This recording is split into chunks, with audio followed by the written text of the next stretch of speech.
What is going on? Welcome back to the channel. So today is January the 29th. I want to give you a quick pre-market update, go over some of the hot movers and what big money is doing today. Before we get into any of that, make sure to hit that thumbs up. And with that, let's get right to it. So starting off with data points, we do have initial jobless claims coming out in exactly about 1 or 2 minutes from now.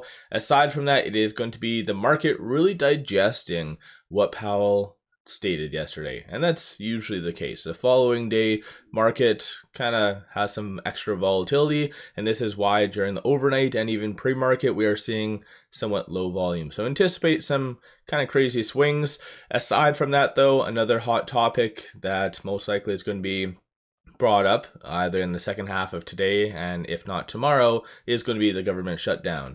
Side note, looks like initial jobless claims just came in at 209, forecast of 205. So that's not the greatest, but then again, based on what Powell mentioned, how a lot of the labor data has been either stagnant, if not improving, this kind of, again, might help the whole narrative of potentially a March cut. So market might actually move up a little bit. Dow is up 0.13%, S&P 0.28, NASDAQ up 0.23. Silver has been a beast, currently sitting at 118, up 1.74%. Similarly, gold is up 1.69. So definitely a fun time. Aside from that, fear and greed index is under the greed category, meaning people's appetite for risk is on the table. Getting right to it, SoFi is up 1.02%. Nothing really planned for them today, so no fireside chats, no interviews. They do have their earnings tomorrow morning, so you might see some extra FOMO in the second half of today. So SoFi just start to kind of move higher because of just people want to get in. Aside from that, though, shorts are returning about 10,000 shares during the pre-market. 9.23% of the free floats being shorted. Works to be 114.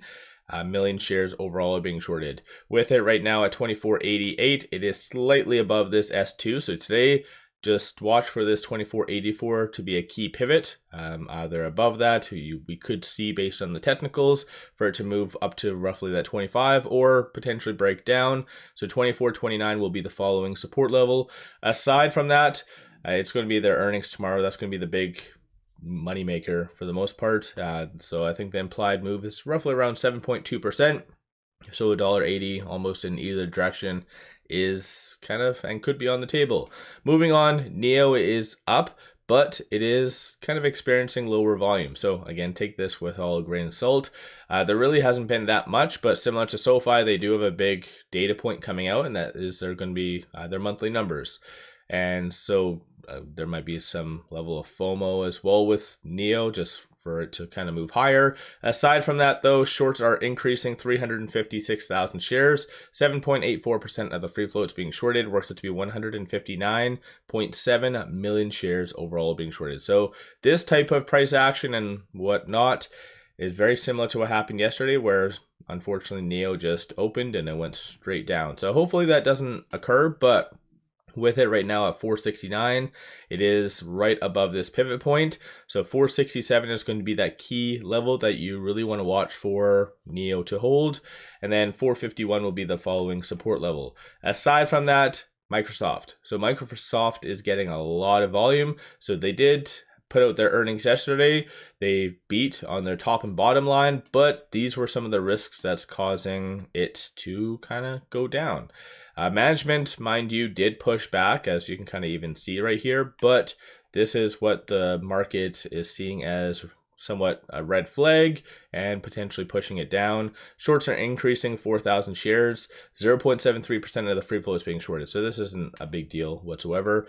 Aside from that, with it right now at 449, it is trading between this pivot and this S1. So 446 and 458 is going to be the next strong support as well as target.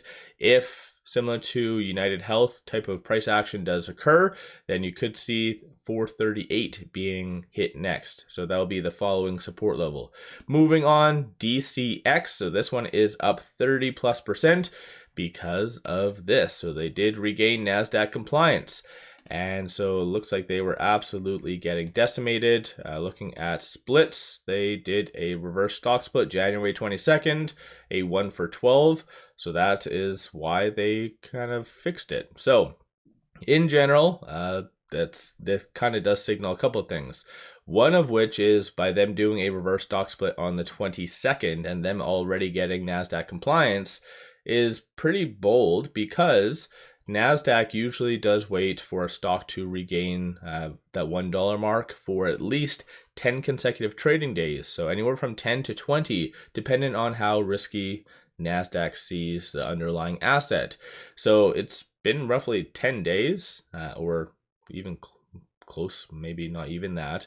And yeah, NASDAQ already granted them compliance. So that's pretty good, unless the company did that prematurely. But nonetheless, I don't see this being a crazy good reason for it to go up as much as it is, even it says 60% at the peak. So yeah, definitely I don't see this being that big of a deal. Shorts most likely will be pouncing all over this, and I don't like incentivizing shorting, but I do feel like that is kind of the logical thing with this stock.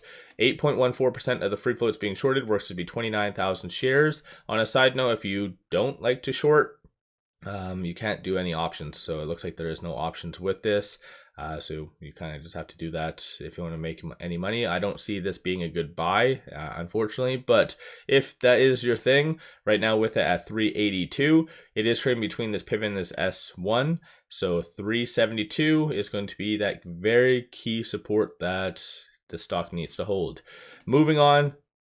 So ticker JOBY, so they're down about 15.56% because they did give the pricing of their most recent convertible notes and whatever else. So it looks like they are putting it at 11.35. And typically whenever a company does put out the actual price and announces it, stock tends to gravitate towards that. So this is why we are pretty much at that point right there.